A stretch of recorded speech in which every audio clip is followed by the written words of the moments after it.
Thanks for joining me. Today I have with me Noel Rappin from TableXI. He is an author and has been a software engineer for at least a decade or two. Not quite two. Not quite two, almost there? Almost. Yeah, sure. We'll go with that. Nice. Thank you for joining me.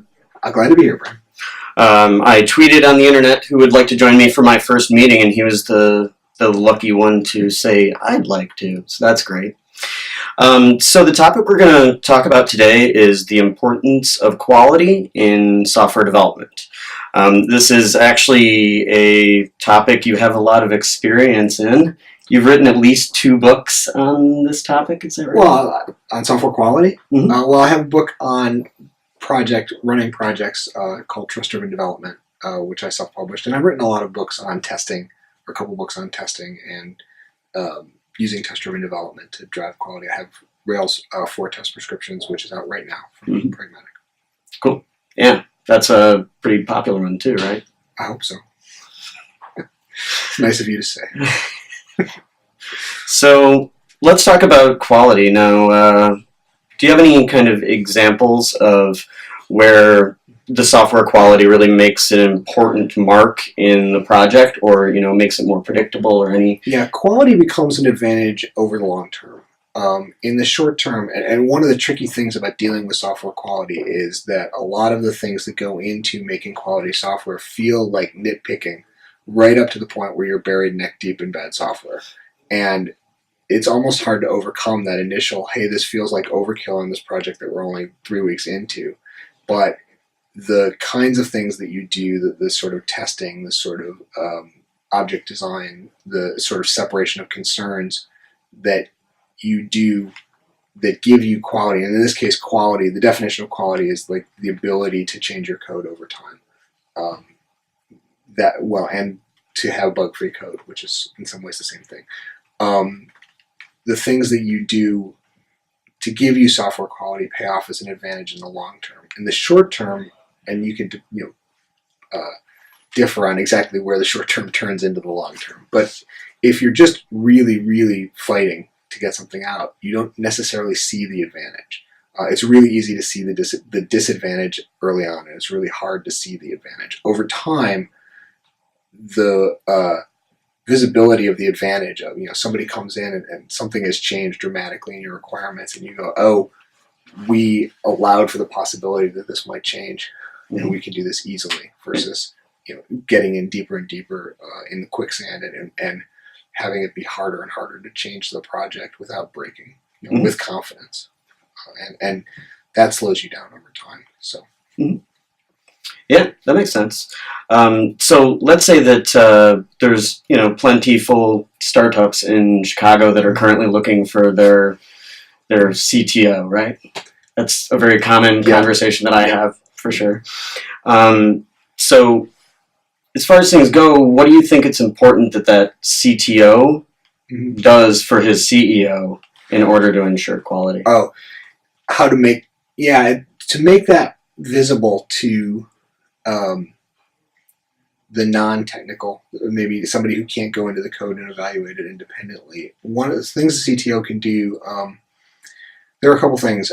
You can use a tool like Code Climate, which gives you an objective, visible metric that you can see. It's not perfect, but at least it's something that you can point to and say, hey, we're doing something well, or we're doing something badly. Having something is typically better than having nothing. Right. So I think that's my preferred explanation of Code Climate. Right. Yeah, it gives you a number, and you can take that number too seriously, and you don't need to worry about it to 2 decimal places necessarily.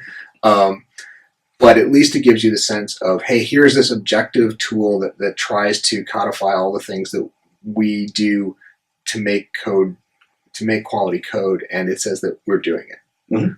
So that's one thing that you can do. Another thing that you can do is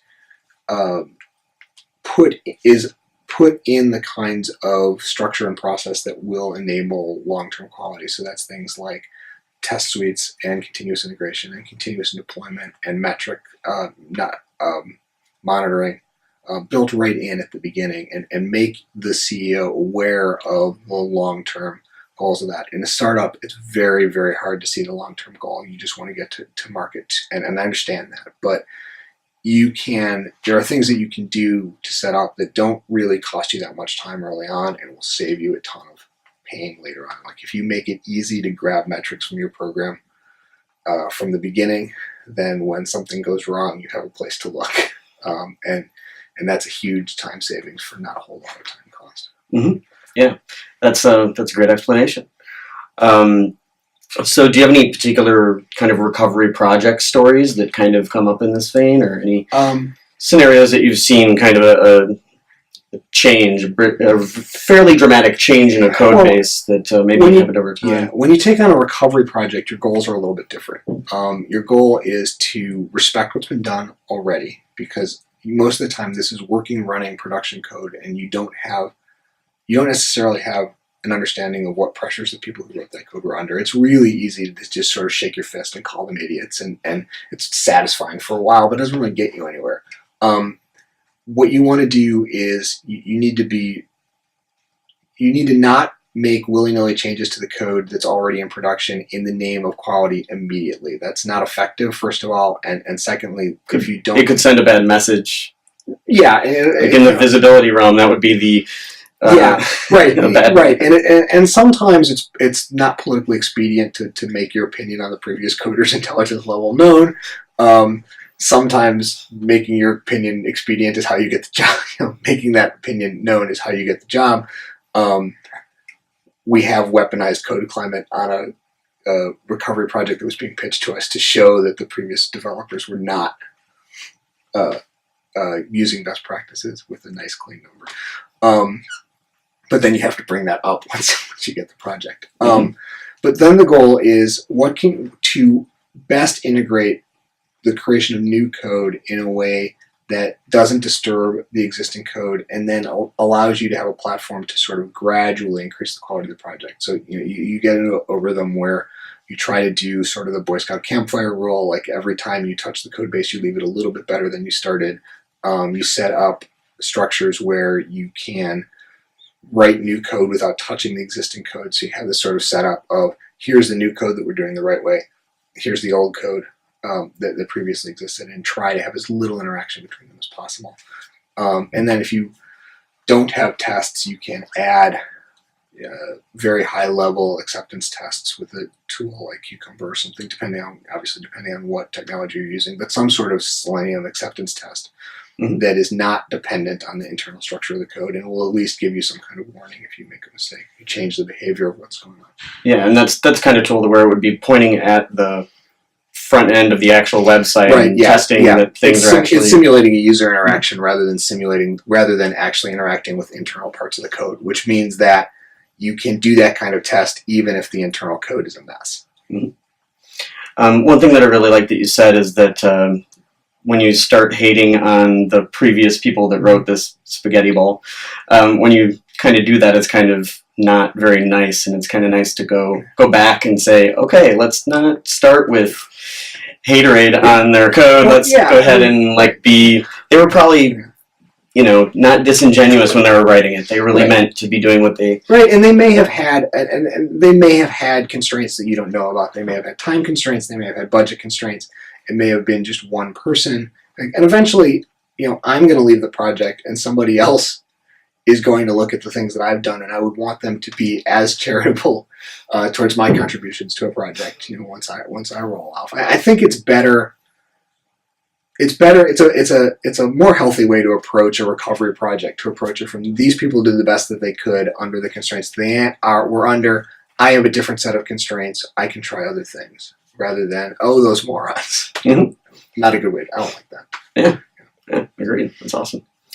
All right. Well, thank you for joining me today.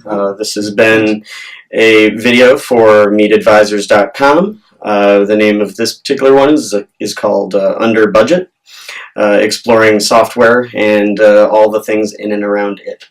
Thanks for joining me, and have a lovely day. Thanks.